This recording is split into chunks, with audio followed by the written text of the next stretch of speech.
Welcome to the Big Motor Small Blade podcast. We're going to try not to get canceled today.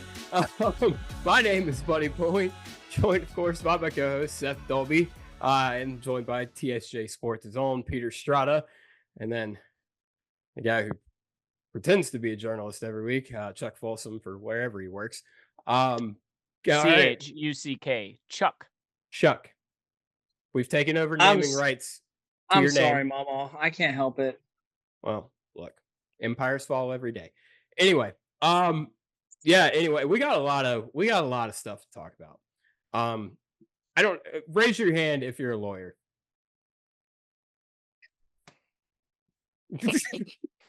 What was that? I was like, oh, me. No, wait, I'm not. No, reading not. Reddit threads is not akin to being a lawyer. No, believe it or not, it's not. Okay, so you can learn a lot in 2024 on Reddit, but law is not one of them. Yeah. Great point, Peter. This is why he's the journalist. Let's go ahead and get that disclaimer out. None of us are lawyers. And I'm going to go out on a very short limb that none of us are going to ever be lawyers. No, but I am going to sue Buddy for the $100 he owes me from 3 years ago. Okay. All right. Well, statute of limitations. I'm going to sue Zoom. For? You don't even pay for Zoom. I don't care. I'm suing them because their mute button doesn't work good enough. Why did... Okay. What? Anyway.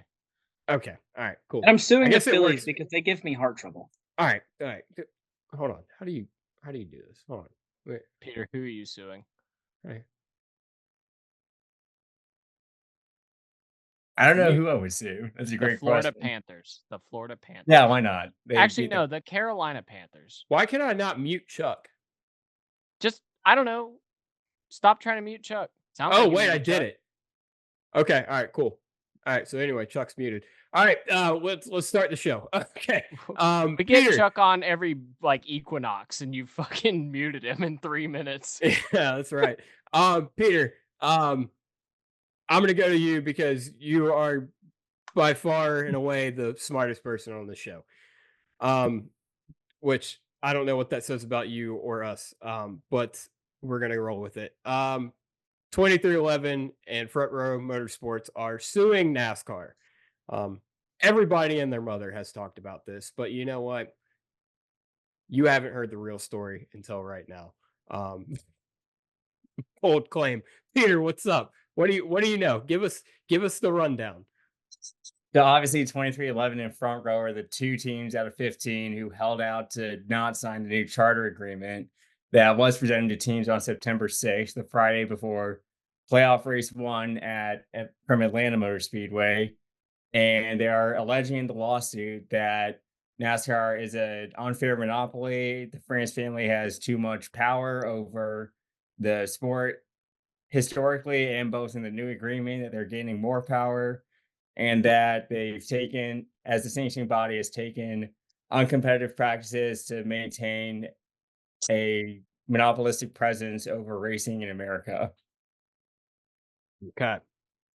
So I'm going to go ahead and here's what I think. Or at least my initial thoughts about this were. I think that this is a tough road to hoe for both of them. I don't think this is a case that they're going to win. But I think I don't think the point of this action taken was to actually win. I think it was more or less to get in the news that Michael Jordan is suing NASCAR. And I think that the bad publicity of that alone will, they're banking on it getting settled out of court, and that they can settle it that way, and we don't have to go through the whole rigmarole. Because I think I think this was the other team signing the charter agreement. Yeah, okay, let's back up. 2311 had leverage when making arguments before everybody signed the charter agreement. Like, that the other teams had not signed it either. They were obviously the driving force behind, the disappointment the disappointment in how the negotiations have been going. I think this was a play to get back leverage because they lost all the leverage by other teams signing, and now they have some sort of leverage again by having NASCAR uh, looking bad in the general public eye. And I think that goes beyond just like outside of NASCAR. I think there's a lot of people. I mean, I'm obviously Chuck and Seth weigh in like that agree with Michael Jordan and Denny Hamlin and Front Row Motorsports. Like, I mean, it's NASCAR is definitely the big bad Darth Vader, if you will, in this scenario. I would imagine that's the popular opinion. So that's just my thing. Also, I do want to point out that a couple weeks ago, when we talked about the charters getting signed, I pointed out that maybe this was the plan all along, and for Front Row and 2311 to not to not sign, and it was the plan. It was a convoluted plan from all the teams to get those two to sit out. Those two are willing to sit out. All the other teams were like, "Okay, we'll sign, and then we'll make this play, and it'll be a thing." I just want to say I pointed that out. That kind of sounds like what happened, judging by all the other comments. I don't know anything. That was a lucky guess. Put it out there, but I did say that. Yeah, I mean, very well could have been the plan. It seems like an asinine plan, but maybe their lawyer thinks that is the best course of action.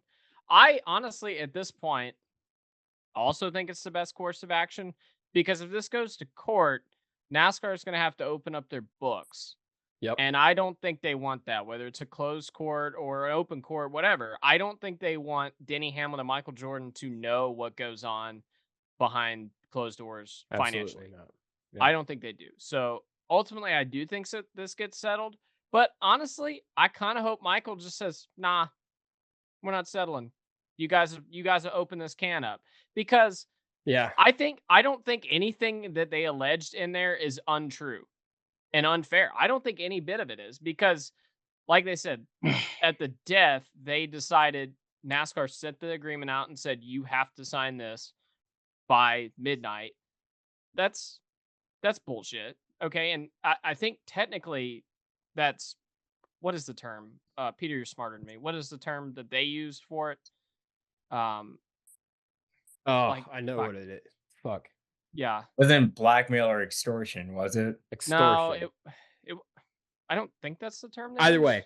Okay. Yeah, but in the antitrust thing about it, and the monopolization and everything, and that's everything they've done is monopolization, including oval racing in the United States of America. There's hardly any pavement oval track in the US that NASCAR doesn't have their foot in some way, and Yeah. it comes back around when IndyCar tries to go somewhere new, or even a place like Iowa where they're like, yeah, we're just going to repave part of the corner.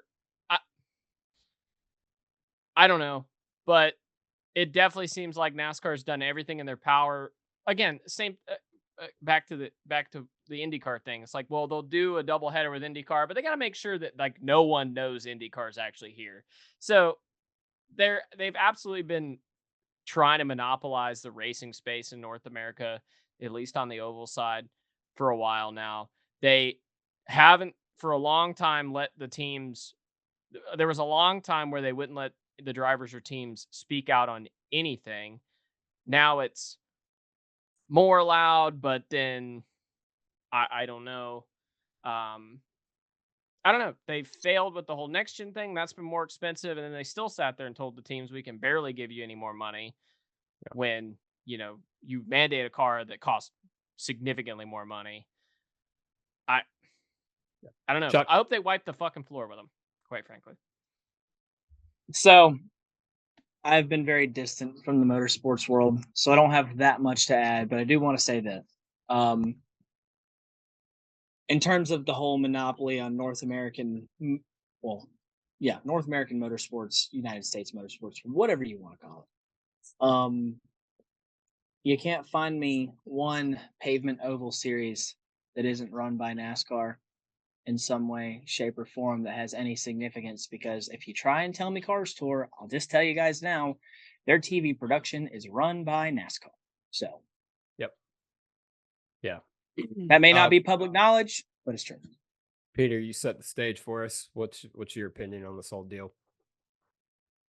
It's tough to really make an opinion when only the plaintiff side of the case has released statements. Obviously, NASCAR has kept their cards close to the chest. So, obviously, I was in Talladega. Every driver or team owner who had immediate availability was asked about this. A lot of them just more or less said, "Oh, it's interesting to see. I don't really have an opinion. It doesn't affect me much, but I'm interested because this is uncharted waters." So it's really tough to make an opinion with only one side claiming anything, the other side staying silent for the time being.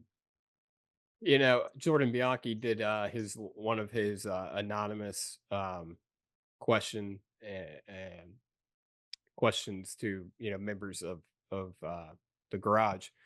And he asked a lot of team owners what they thought, and I mean the quotes were, I mean, it was, we didn't we're glad they did it, we're glad they're suing because they're doing what we didn't have the balls to do.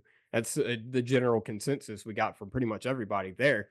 And also, the this kind of leans back into the argument I made. Maybe this was the plan all along with all the teams together, because it, you look at it, either way, the teams win.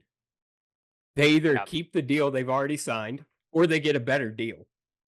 Like, Or there's or there's 5 new charters available. yeah. So exactly.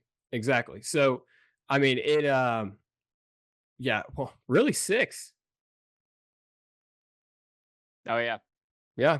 Yeah. So it's I don't know, it's there's a lot of people saying earlier in this week this was like the biggest thing to happen in NASCAR since like Dale Earnhardt dying. And I was like, I don't know about all that.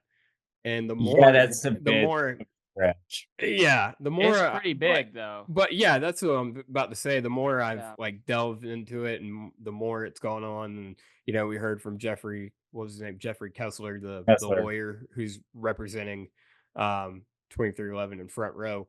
Um, who what he's the one who got the He uh got NIL, he got NFL free agency, he got fair pay for the US women's national soccer team, and I believe he did something in WNBA. yeah. So He's a yeah, very heavy hitting sports So he's attorney. like the best lawyer yeah, oh yeah, right yeah. now. Yeah. He is Like, he is the guy. But I mean, and what's interesting, I think they are winning the I think honestly the fact that NASCAR stayed silent is a bad play for them, because you got Denny going on his podcast being very vocal about it. Michael Jordan, has given more quotes than he's given in the past, since he's been in the sport, in the past week.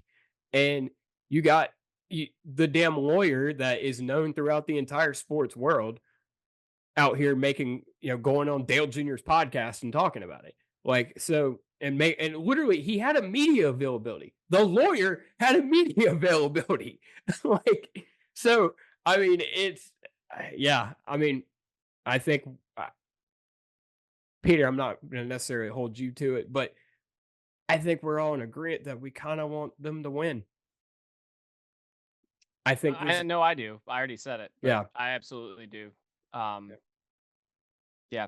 What I want also is the 11 team to just start cheating. I mean, like win by 12 seconds cheating.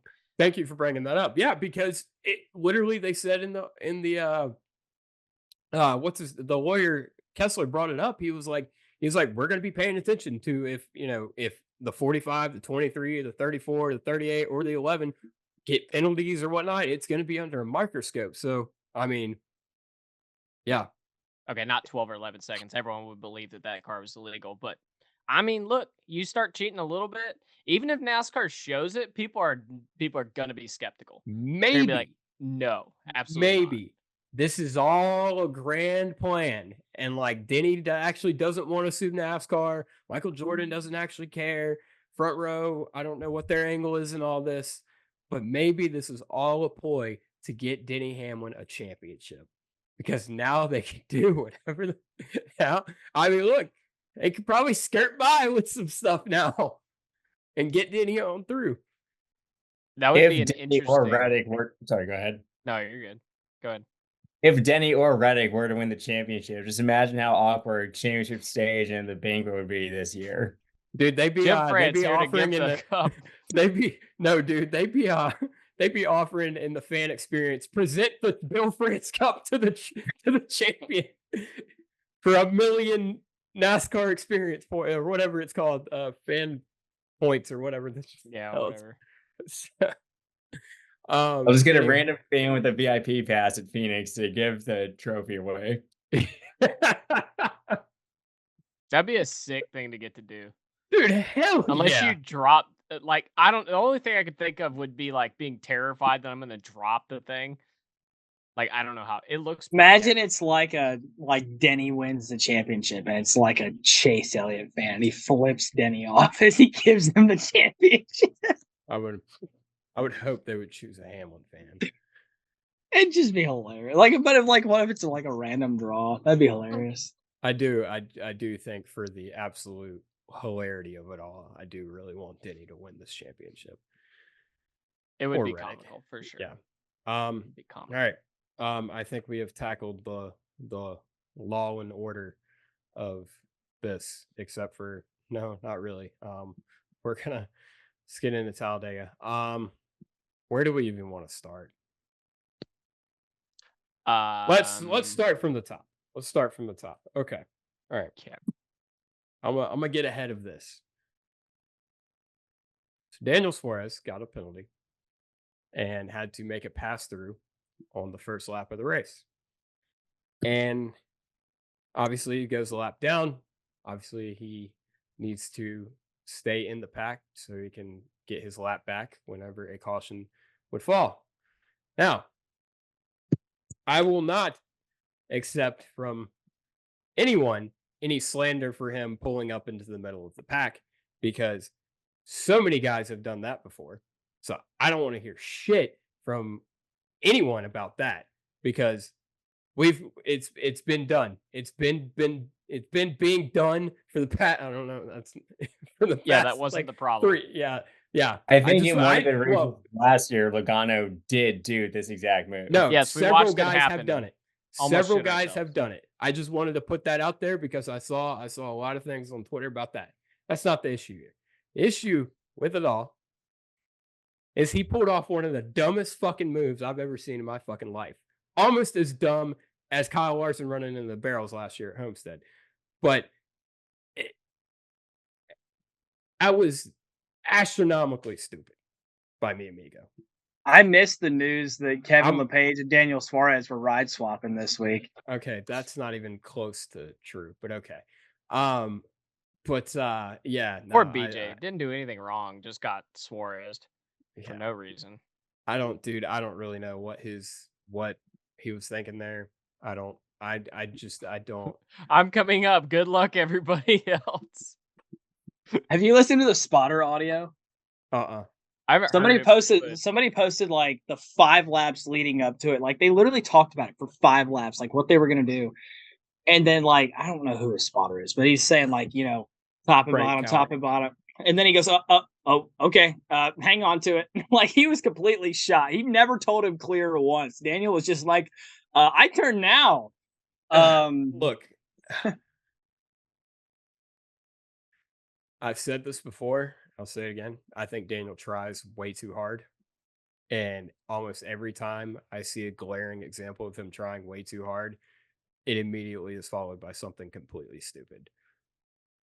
Like last week when I said Daniel wasn't aggressive enough, this isn't what I meant. No, I wasn't asking for this. Well, maybe it was your fault, Seth.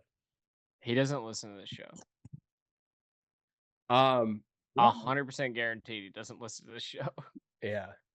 But yeah, I just I wasn't gonna hide from it. I'm a Daniel Suarez fan. We all know this. I wore the hat, made sure hang on. By the way, I'd like to rebuke one of the things you said. Significantly dumber than what Kyle Larson did at Homestead last year, because Daniel is not locked into the next round. Kyle was. I guess that's Immediately fair. makes it dumber. I guess that's fair. But Kyle's was still pretty dumb. I am going to point out 2 years ago, if you would have interchanged the Trackhouse cars in this scenario, I would not have been shocked by it. So, do want to point that out. Anyway, Still That is a wouldn't. very Chastain-esque move. thank you. Anyway, I'll That's not the part of chastaining The that floor- Daniel the needs floor- to be the emulated. floor is Daniel open. drank too many of them camo Bush Lights before the race. That was the problem. Well, he doesn't drink, so that's one problem with that. Allegedly. Oh, okay. Any He's gotta have some anybody, cerveza. anybody have any productive criticism? Don't do that again. Not entirely related, but Suarez's team this weekend is a team of the year contender, in my opinion. Pictures didn't do it justice. That thing popped in person. All right. I liked Pod- the TV. a No, I pod- kind of gave mine. Just that when you talk about it for 5 laps with your spotter, I would just like follow through with the plan. It just, dude, it's just he was his own worst enemy in this. Like,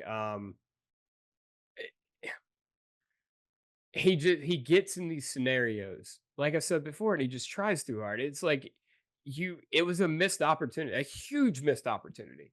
Because here's the thing: if he just blends into the back of the pack, he's 1 lap down, gets the lap back, easy. Then he's on the lead lap. What if he misses the big one? What if he misses it? He goes from 14 below the cut line to probably in the fucking round of 8 right now.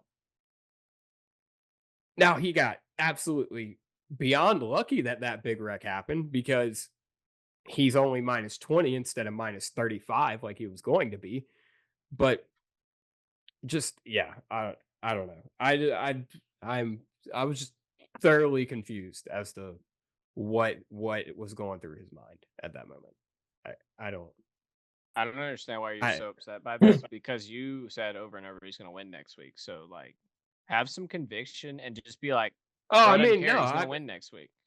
well, that was before someone else entered the fray. Oh, Yeah, but yeah, that's true.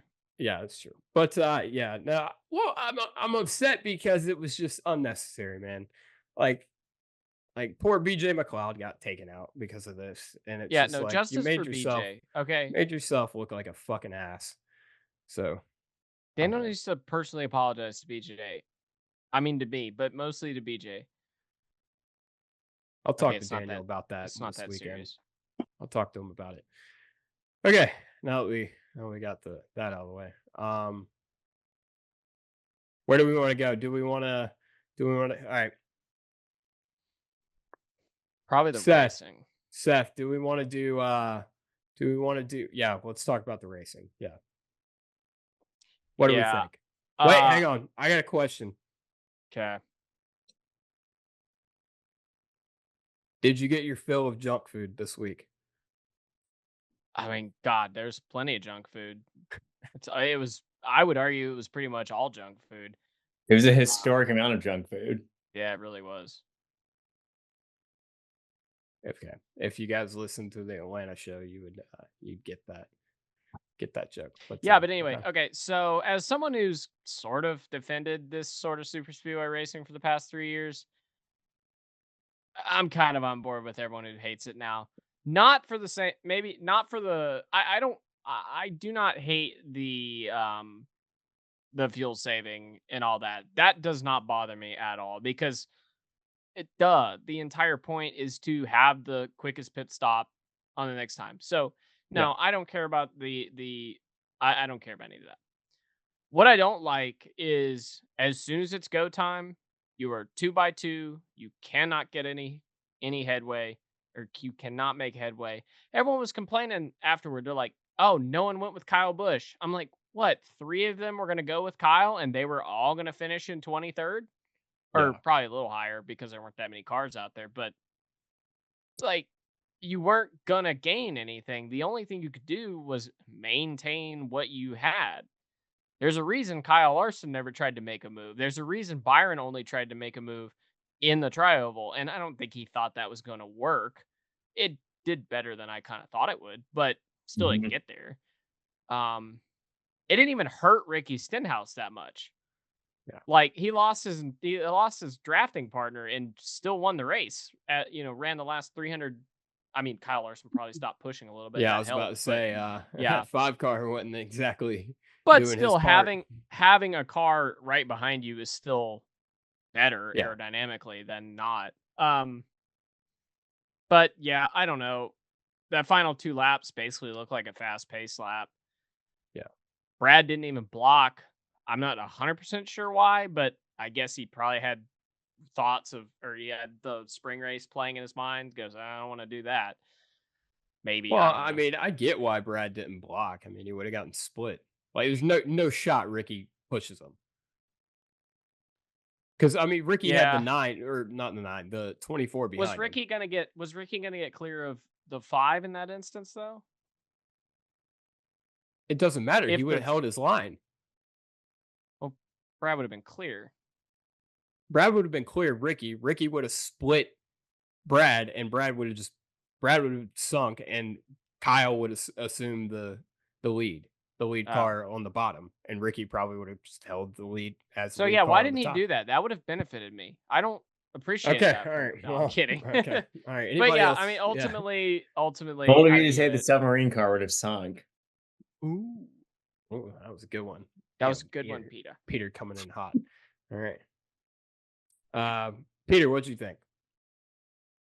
I thought it was cool to see 3 and 4 wide in stage 1, even if it was guys saving fuel and going a percentage of throttle. But I think it was a step better than what we saw in the Daytona 500 this year. And unfortunate to see that many cars taken out in what's apparently the biggest crash in NASCAR Cup Series history. But I think this package Talladega has, history.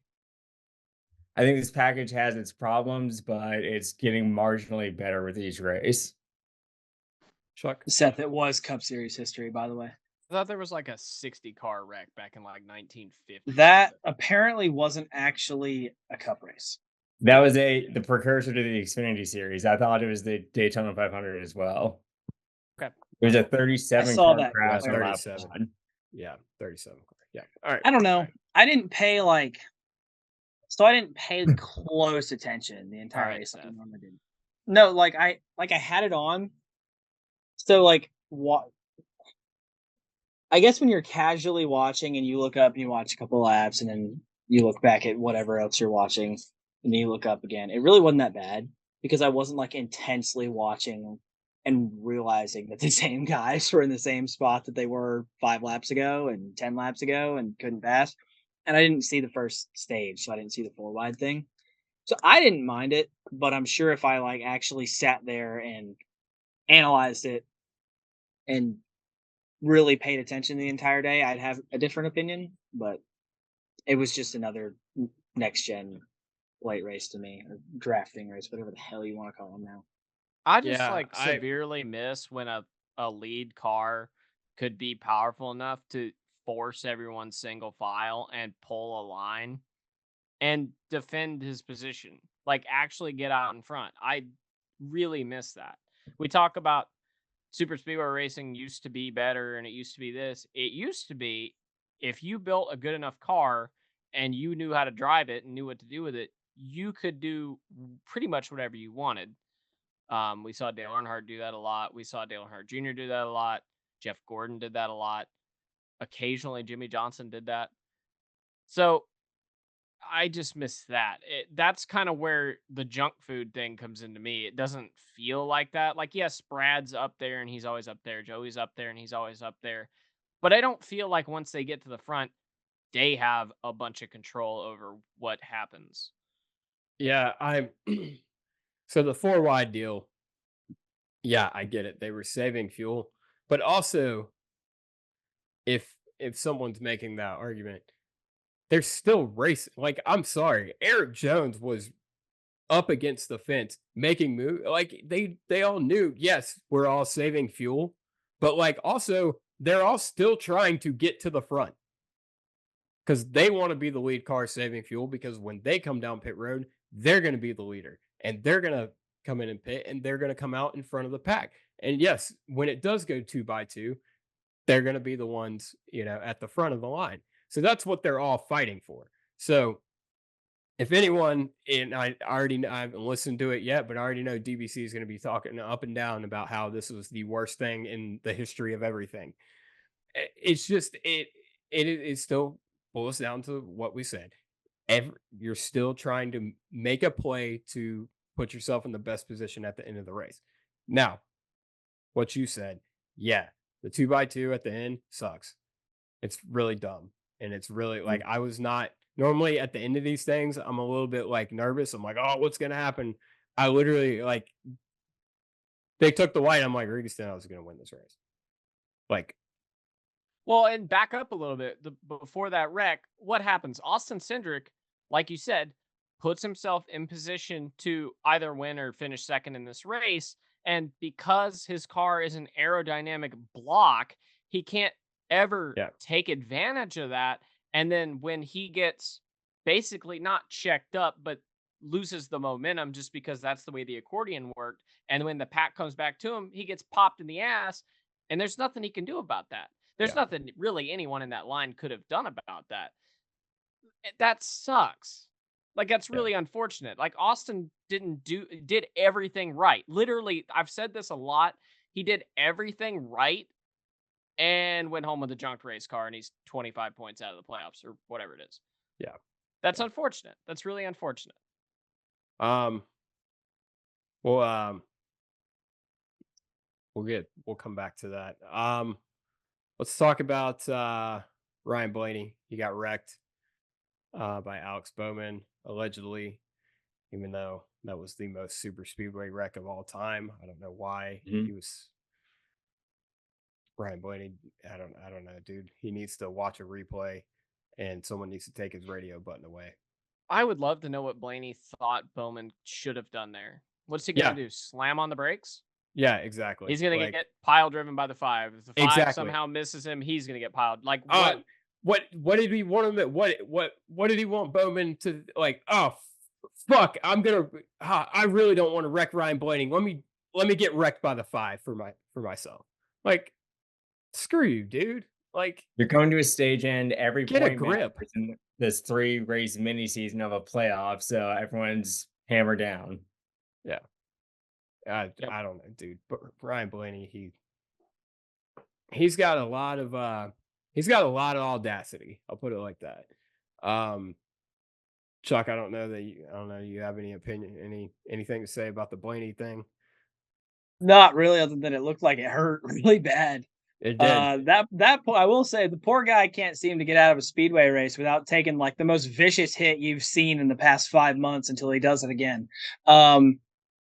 And if he really wants to blame anybody, really wants to blame one of the cars behind him, I would blame the guy that's full force shoving the guy behind you into you, not the guy that got shoved into you. And yeah, and Kyle wasn't even shoving Bowman. Bowman. Because the 5 wasn't on the 48 at all. At the moment that I thought, from what I saw, at the moment that the 12 got spun, the 5 hit the 48 into the 12. I think yes. But again, when the 48 hit that the 12, the 5 did hit the 48. Yes. Which that is, I'm not siding with Blaney. That's a racing incident. But if he really wants to be mad at anybody, don't be mad at the 48 that got shoved. Well, again, it goes back to the Daytona 500 where the 48's pushing the 24 and they get into whomever and cause an accident and everyone freaks out. I'm like, what is your other option? Yeah. What is your other option other than lift, lay back and die? If you lift, then then you're gonna get wrecked. You lift, anyway. it's you. So like it's either I get wrecked or I hope that you can take this hit I'm about to give you.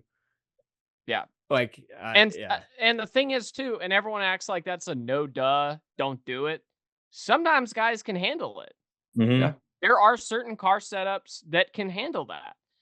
I mean, depending on the situation, whatever.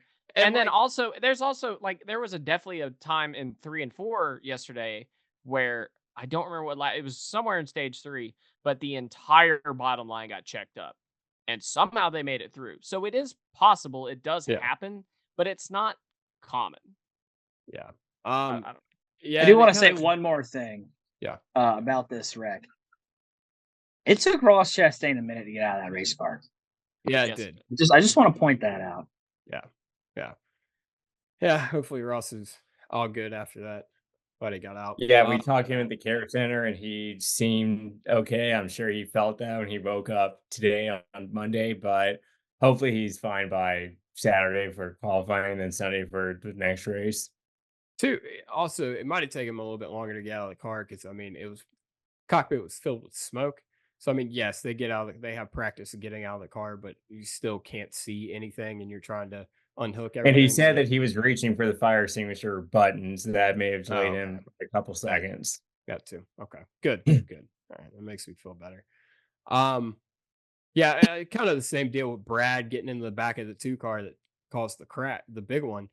It's not Brad's fault. Like, I mean, Donna was shoving Brad. yeah, there's nothing And anyone can do. It's even then, you go further back. I think wasn't Joey getting shoved by whoever's behind oh, him? yeah, And like yeah. the whole line. Actually, Yeah, the whole lane was moving because Yeah, Gilliland you know what? got knocked out, and he was. it started was with, the and I one- didn't even realize this until I talked to my grandparents today, and my grandfather was like, "Did you see who started it?" And I said, "No." He said, "Go back and watch it because Noah Gragson at the back of that line was shot out of a cannon with the biggest run you've ever seen in your life, and he just pile drove whoever the hell was in front of him, and it just accordioned all the way up the line." So I really want to go watch it and see just the flying weird colored 10 car that accordioned 6 cars up the line into wrecking the 2. That Okay. adds up because early in that race, he was an absolute piss missile and he almost wrecked like 2 or 3 times. So Yeah, he did.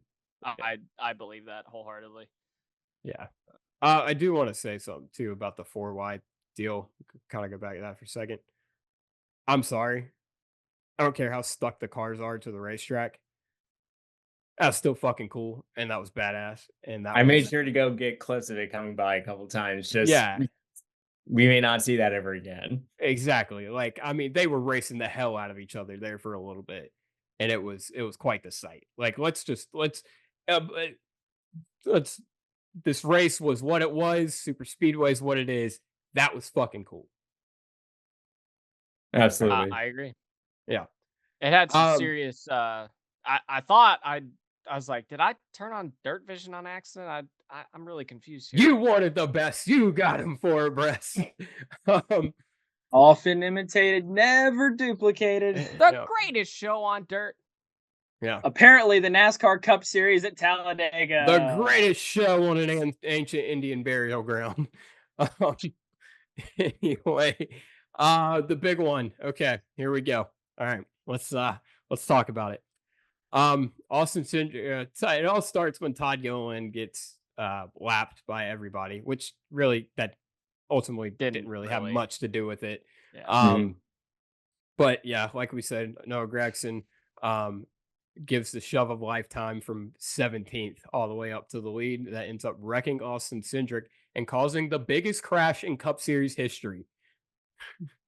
Dude, That's like, the most look, 2020 like, thing that like, ever dude, happened. like, look, we watch a lot of these damn super speedway races. We see a lot of big wrecks.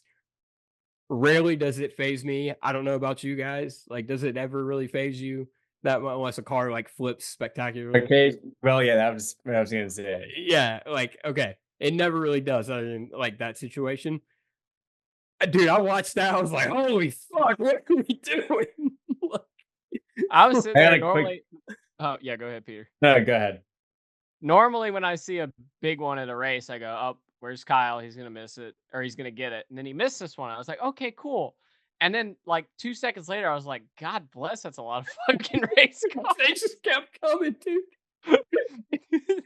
Peter, Shout out to Daniel Hemrick for like just saying, Dude. "Fuck it, I'm going all the way through this." So literally, Seth No, and I hold are on, Peter was texting gonna in the say middle of something. this. Peter, let Okay, Peter go, go. Peter. Go, Peter. So when this wreck happened was the 30 seconds in the final in stage 3 where I was in a porta potty. So I didn't see it happen live, but I definitely heard it and heard the crowd reaction. There's 5 laps to go, Peter. You were in the fucking porta potty.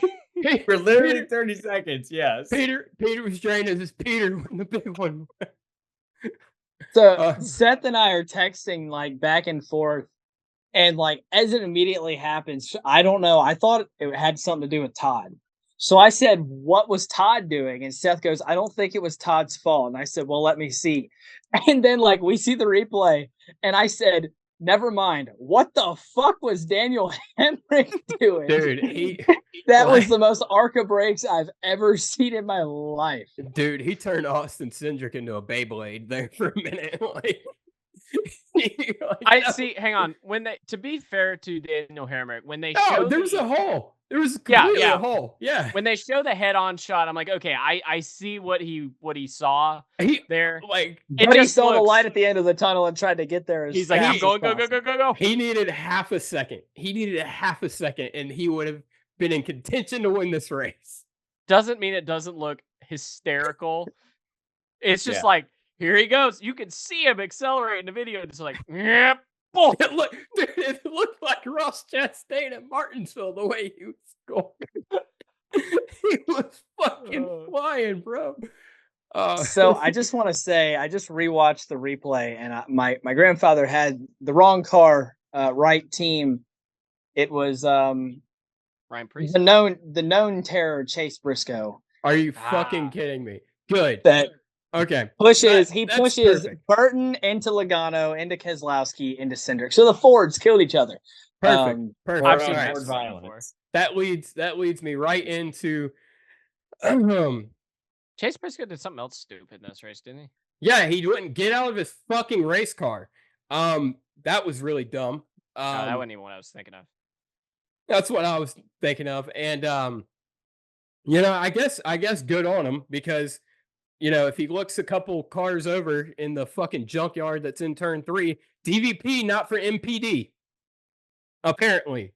Like, we went through this bullshit. Ryan Blaney at Watkins Glen. That was just Ryan Blaney being Ryan Blaney and bitching up a storm like he fucking does. That was cut and dry. He was out of that race. 100%. Josh His Berry. steering column was broke. Yes. Yes, exactly. Josh Berry, debatable, but they went by the rules. As soon as Chase Elliott's in a fucking wreck, oh my God, we're changing the rules right now and not telling anybody. I'm sorry, dude. Well- it's too coincidental. It's too fucking coincidental. Denny Hamlin literally brought this up on Actions Detrimental last week. He said, what happens to Chase Elliott's the car? And we saw exactly what happens when Chase Elliott's the car.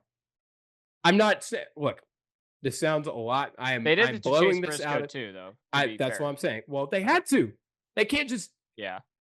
like, but it came problem down I to have- there were multiple playoff cars in a big wreck, including one that had a number 9 on the side of it.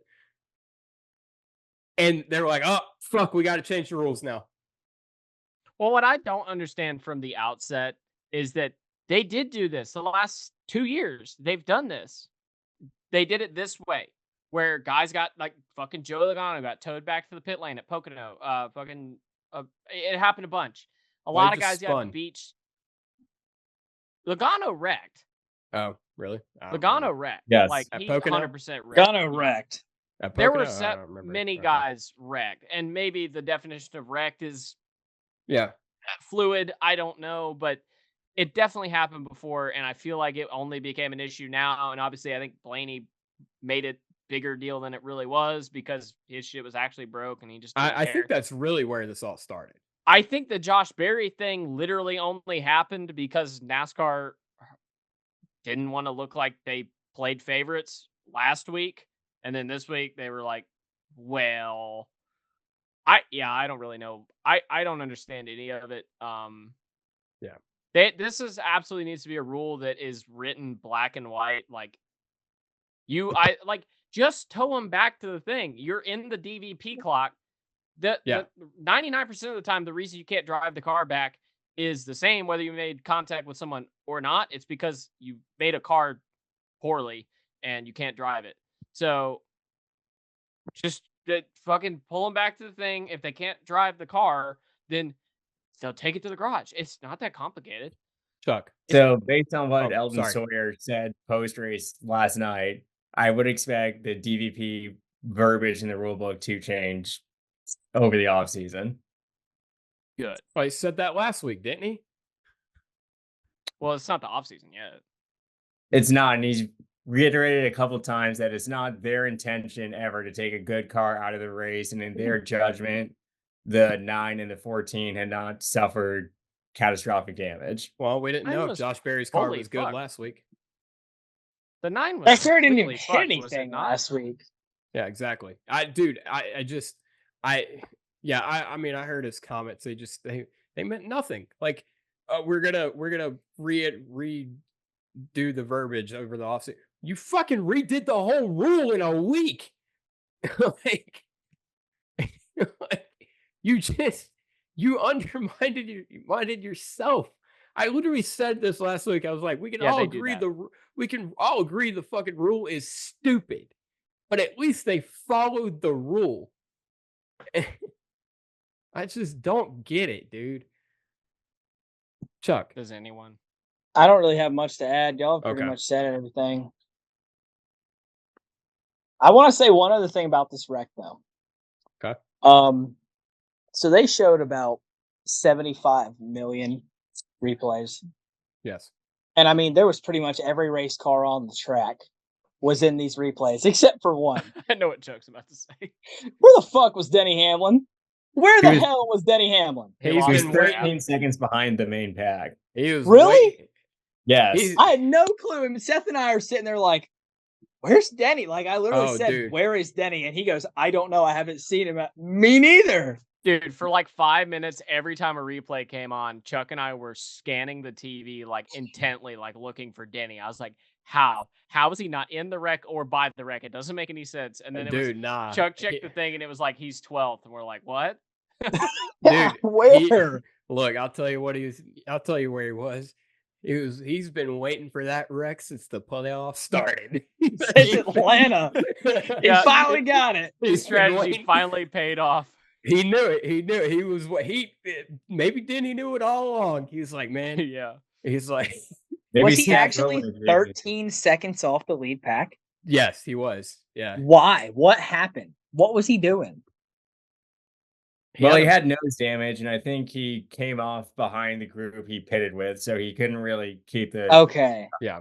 See, I didn't know this, and I was just like, where did bro park it? Bro went home. His nose was punched in. There was severe damage. I do remember He- seeing that picture on Twitter now of the nose he punched waited in. for 2 races worth of big ones for this damn thing to happen.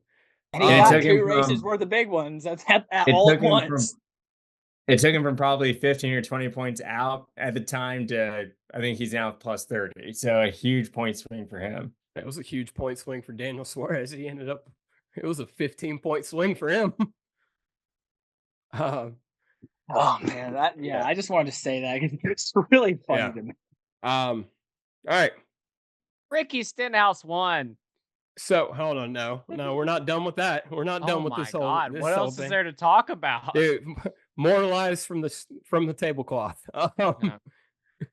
So, why exactly did the yellow flag get displayed, and it took us 25 minutes to go back to actually being under caution? Because NASCAR is inept.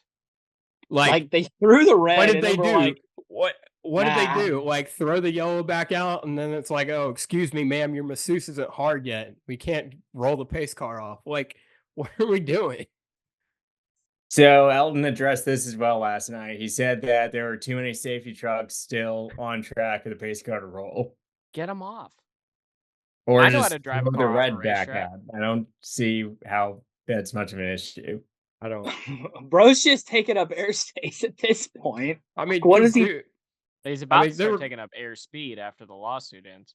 there were cars that like got to pit or got to pit and work on their car, but the field hadn't gone, so they're staying on the lead lap. Like, Well, no one's ever accused NASCAR of understanding what's going on at any given point. yeah, This is also a very unique circumstance with how many cars needed towing and them not having that many tow trucks. I think that's all the more reason to just, leave the red flag displayed that you already displayed. Because Yeah. it would have been Yes, I agree. Yeah, so like who gave the heads up or like the thumbs up? Like, yeah, we're good to go. Oh, wait, shit. No. there's still 7 cars back there. Yeah. That's whose fault it is. Whoever did that, whoever said, "Hey, are we clear?" and Well, they said, hang "Yup." on. I almost think part of this is on like the Chase Briscoe, Chase Elliott, Joey Logano, because literally they wouldn't get out of the cars. Like they wouldn't Well, it like worked. it did work. Yes, it didn't work for Joey. Joey ended up getting out of the car. Joey was But pretty well fucked, I think. yeah, but it was like this brings up another thing. There should be like a penalty for that. Like there's delay of game in hockey. Like get out of the fucking car. Like or like if you drop oil on the whole racetrack, knowing you're dropping oil on the whole racetrack, I mean, maybe if the you get car like still runs and the only reason you can't drive is because the tires are up or down, because NASCAR built a terrible car. I'm going to reiterate I that. don't think NASCAR needs another rule that's up for interpretation every week. Well, yeah, I don't think. Here's the thing: complaining about NASCAR making rules that are up for interpretation, even the ones that are black and white, they don't follow all the time, like the restart zone and shit like that. So, does it matter? yeah. I mean, I guess does it matter at all? NASCAR's just gonna do whatever. Do we need a rule? Do we need a rule that says you can't, I don't know, wreck 3 cars on the last lap? Does it matter? Probably, yeah. Apparently, we technically didn't have one that said you couldn't wreck 2 cars, and they said that was illegal. So, Yeah. I mean, I agree with that call. I mean, let me. Sounds like I'm defending Austin Dillon here. Let me reiterate. You've done that a lot since that. I did that one time. I did that one Known time. Austin Dillon defender. Oh Yeah. God. Yeah. Yeah. It's dude. Yeah. It's time for me to Okay. go home. All right. So anyway, yes, Ricky Stenhouse won the race. The Even pride that's of up- Olive Branch, Mississippi. Well, and even that's up for debate. Oh yeah, they don't like. Never mind. Wait, what part of that's up for debate? He was missing door foam, and apparently you can't do that. He wasn't He was missing not that missing much door foam. The door foam was just exposed. Oh, that's what it was. Okay. Yeah. Apparently, it's a door- But that's still a debatable gray area in the rule book. God, does NASCAR have anything that's not a gray area? I'm just gonna start calling NASCAR the grays. Hold on. I will give The track's gray. I will give NASCAR a little bit of credit because Why? because Why would you do there's not a Gross. whole lot of gray area, but we definitely fucking find every bit of it. Like, I'll give them at least that. I would argue there's a lot of gray area. I would too. I don't know. I mean, if we It's- find one every week, almost, then okay, yes, probably. I can only think of one other sport that has this much gray area, and they get clowned for it every week too. So Literally every NASCAR rule that I've seen an actual screenshot of is written as this is the rule, and then the subtext is unless we don't feel like it in Those are- legalese. that's but- an actual verbiage. Unless we don't feel like it. Again, not a lawyer. We established that earlier. But in Yeah. legalese, it basically says LOL JK. Yeah. Like, But anyway, Ricky Stenhouse did win the race. Yeah, second 3-wide finish of the year, 6/1000ths of a second. cool. That was like it was. Sorry, bud. Only the third closest finish this year. Fourth, if you count Yeah. Xfinity and Texas. Yeah. Shout out to Dick, dude. Can't lick our dick. Can't lick our dick. No. Shout out to Ricky, dude. Ricky, obviously. Chuck, homework for you. You're gonna have to Google Richard Nixon presidential campaign slogan. It goes to all, understand. dude. We were at Wilkesboro, literally screaming that when Ricky pulled in the Kyle Busch's pit box. Seth and I both, as loud as we possibly could, are screaming at Ricky, "You can't lick our dick! You can't lick our dick!" I may have jumped up and yelled, "You can't lick our dick" when he crossed the finish line yesterday. So I didn't. I was just like, happy wait, for who Ricky. won? Happy for Ricky. We like Yes. we like Ricky on this show. We are Ricky supporters. So of his 4 wins, he's now won all 4 super speedway races if you don't count Atlanta. That's very true. Yeah. Spring and fall both. Wow. Correct. Yeah. But, I mean, honestly, though, like, big win for JTG. Like, if Kroger's actually leaving that team, which, Peter, are they leaving that team? Mike Kelly, the crew chief, did not deny that yesterday, so Okay. probably. All right. So, I mean, huge win for them. Um, Obviously, they would have preferred it be a playoff clinching win. There we go. They can't lick our dick. Richard Nixon, 1969. Okay. Um, um, but no, I mean, it's, yeah, 18th different winner this year. Yep, one off the record. All right, Seth, tell me how it feels cheap. It does. Does it feel as cheap as 2022? No, Yeah, somehow. yeah. I don't know how, but There's been less like insanity it's to less cause like, the different winners this year. yeah, it was in 22. It was a lot of the just like random mechanical failures causing this, and it hasn't Or been think that of way. Bristol Dirt that year and the Daytona Summer Race that year. There were some Yeah, crazy last lap shenanigans. Yeah. yeah. So So, it's been less like that this year. So, do and we honestly, beat the? too, Okay. we've had more. This kind of almost like 21 had this kind of feel where it was like there were like a couple dominant guys, and then when they didn't win, there were a lot of different guys that did it. That's kind of the way it feels this Yeah. year. Mhm. It definitely, like, you look at some of the guys like a Ricky Stenhouse. Yes, you're going to have the super speedway winners, but it's not completely out of the blue. Harrison Burton's probably the most out of the blue winner. Yeah, Yeah. We've ever. yeah, I mean, yeah. But but Bro was last. yeah. But yeah. But I mean, other than that, I mean, it's been pretty straight up for most. Even Joey Logano, I mean, he had the win at Nashville. That was fluky, but then came back and, had a convincing win in Atlanta. So Yeah. yeah. Do we beat the record? Well, hang on. Yeah, do we beat the record? Because there's a strong chance we tie it this weekend. It's certainly possible. Yeah. I mean, I Wait, wanted us to well, beat. Peter. Sorry, sorry, go ahead. Peter. Sorry, Peter. No, go ahead. Okay. I don't think we beat it. I think we tie it. I don't I see also think who. we tie it. Yeah, I don't see who else went. Obviously someone like Kyle Busch or Martin Truex Yeah. could. Martin I Truex is the don't. first guy that came to my mind. Kyle, honestly, with the way they've been running the past 2 months, Kyle Busch is the first guy that comes to my mind. Ty It Gibbs. just no, not right now. No, I because had, I have like- to be right. Because of what? Because I have to be right. So Fair. he's not going to win. No, I think your actual best bet is Kyle Busch. They have showed Yeah. up for the past 2 months with race winning speed more often than not, and it Mhm. just hasn't happened. If they Yeah. keep doing that, yes, they could absolutely go out and win a Homestead, Martinsville. Well, maybe not Yeah. Martinsville. They've been pretty bad there. I But mean, even Bubba, you look at Bubba, yeah, I mean, they've been solid. yeah, it's Just look I at this think weekend with Truex- either AJ or SVG. yeah, Yeah. exactly. I mean, I think Truex could win Martinsville or Homestead. Yeah. an SHR car could win Martinsville. But I'm going to say we don't even tie it, actually. I'm going to say we're done. Really? How come?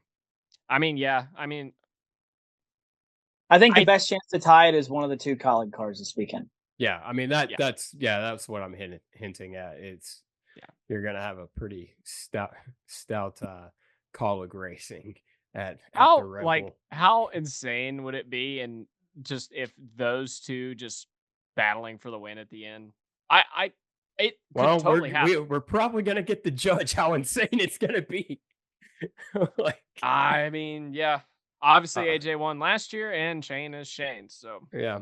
I think, is that all we had from Talladega? I think that's all I had.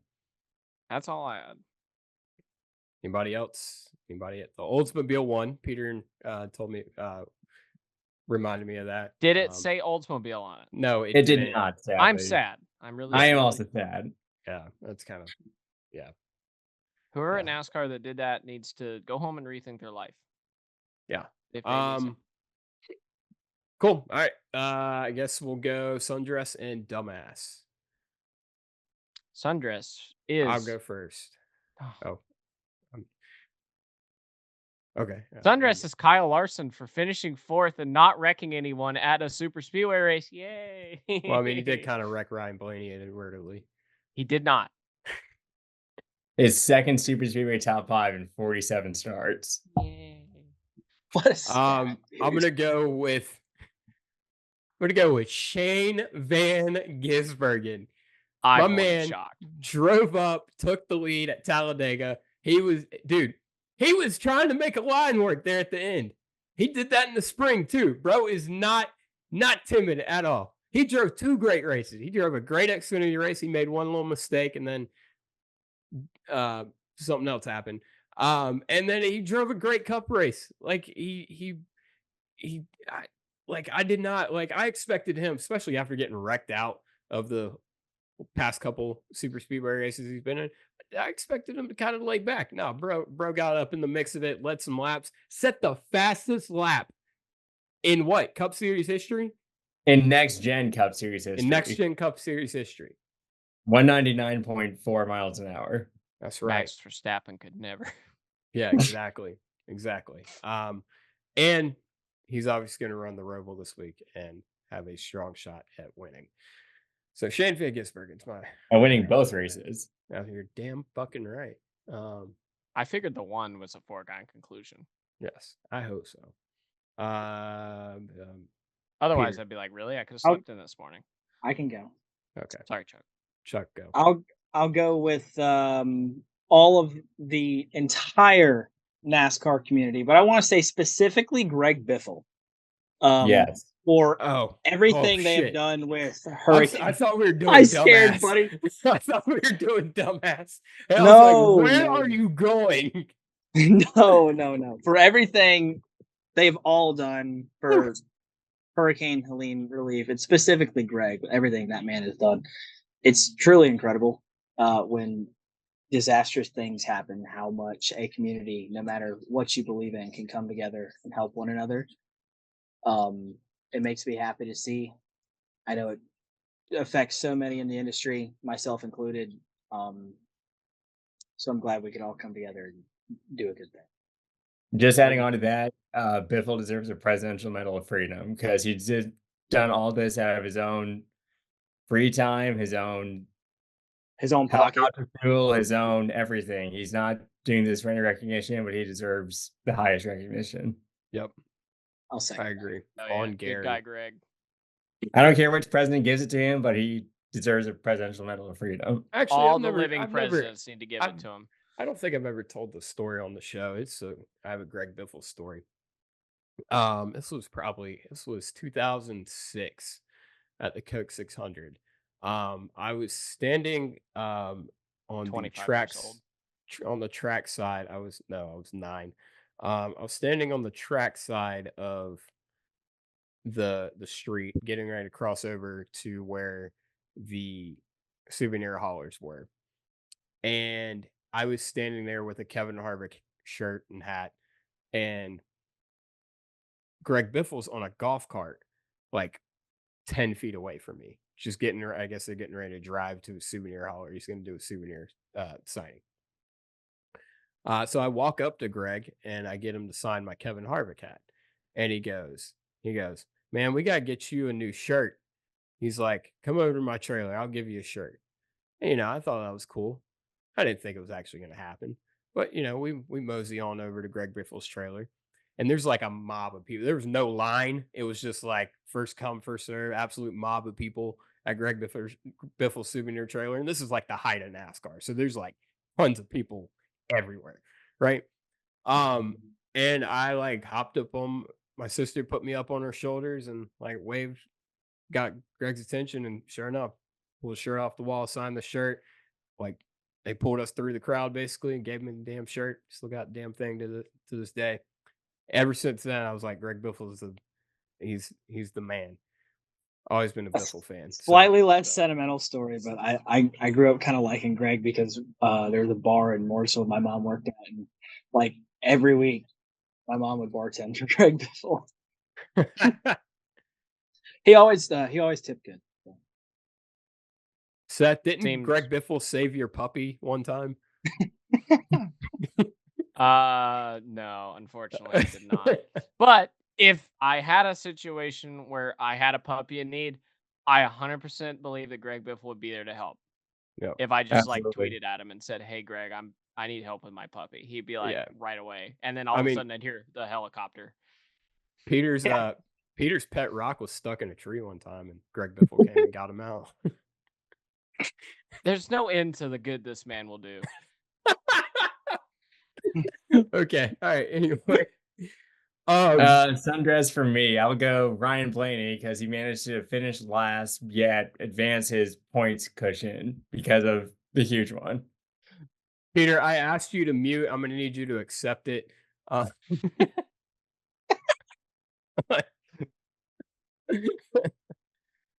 right, dumbass. I'm gonna go with. I'm going first on this one. I'm going Okay. first on this one. I got two. One, Oh, Daniel he's pulling the old Suarez. Chuck. One, Daniel Suarez. Big. That's yeah, the correct answer, by the way. yeah. I might tell him, hey man, we gave you the dumbass award this week. Two, Jordan Anderson, and all of his That's fans. the incorrect answer. No, Jordan this Anderson. Yeah. So Shane Van Gisbergen makes a not optimal block on Dean Thompson.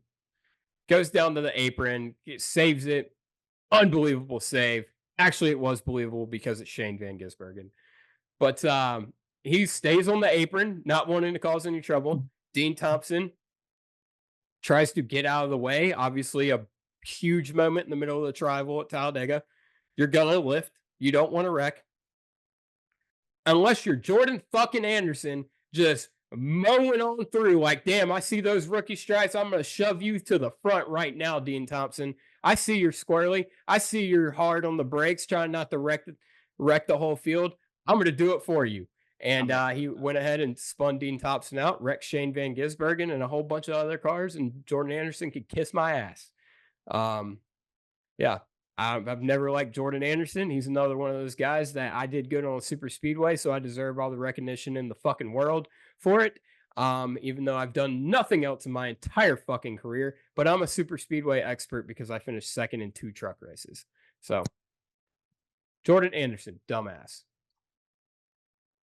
Right. Okay, I'm gonna go with the correct answer, which is Daniel Suarez. Okay. My only one was also Daniel Suarez. Okay. Because it's the correct answer. So I'm gonna go with a different correct answer. Completely, since I didn't pay enough attention to racing this weekend to give a different one, and I don't want to be lame and say Daniel Suarez. So I want to go. But it's the correct answer. Hey, Well, I Chuck, know this is Chuck, pretty dumb too. Chuck, Hmm? just want to say I've never been more proud of you. Thanks, buddy. So I was scrolling through TikTok the other night, Maybe I will call you Chase. and I found this woman. She had her and her husband booked a vacation to the North Carolina mountains. Oh, I did see this. Oh, this is This dumb. woman went on TikTok and bitched up a storm because she couldn't get a refund. Well, I'm sorry. Let me inform those people that they're not getting a refund on their lives or, their homes or any of the rest of their belongings. You can go fuck yourself. Get with reality, get a grip, and maybe don't go make an ass out of yourself on the internet. And she deserves every single stitched video and comment on her videos. I That's all think I gotta Greg say. Biffle needs to fly his helicopter to her house, land it in her front yard, go knock on her door, and call her a dumbass. He needs to personally deliver the award that I just gave her. Yeah, he does. Guys, Greg is busy doing actual work. He does not have time for that stupid bullshit. You know what? Greg will make it happen. He'll find a way. Greg He might will. be able to be in 2 places at once. I think he can. Is Greg an alien? Quite possibly. Yeah. Don't ask Danica Patrick. Yeah. Oh god. Yeah. By the way, Universal dumbass is Danica Patrick forever and always. Shout out to all the Ryan Reed stands in the world. I knew he did it on purpose, but it was really funny. I had to throw that out there. Bro returned to a super speedway for whatever returned to NASCAR for who knows what fucking the greatest reason. hits today? Is that what this is? I guess, yeah, just the greatest hits. And he returned to racing. I don't know why. He wrecked. I laughed, and we kind of kept. All I know is that if Kyle Busch I'm just doesn't win saying, this dude, season, that's the wrong read I wanted to see return to their profession. never mind. I'm not going to continue with that statement. This is where we close the show. Picks for Talladega or the Roval. You got to go I first. get to go first. You know what, man? I'm going to be shocked. You to hear live this, by I'm the sure. sword. You die by the sword. He may be 20 points out, but I said it. I said it at the beginning of this year. I said it at the beginning of these playoffs. I said it at the beginning of this Are you going to round. give me Shane Van Gisbergen? Daniel Suarez is going to win the Roval.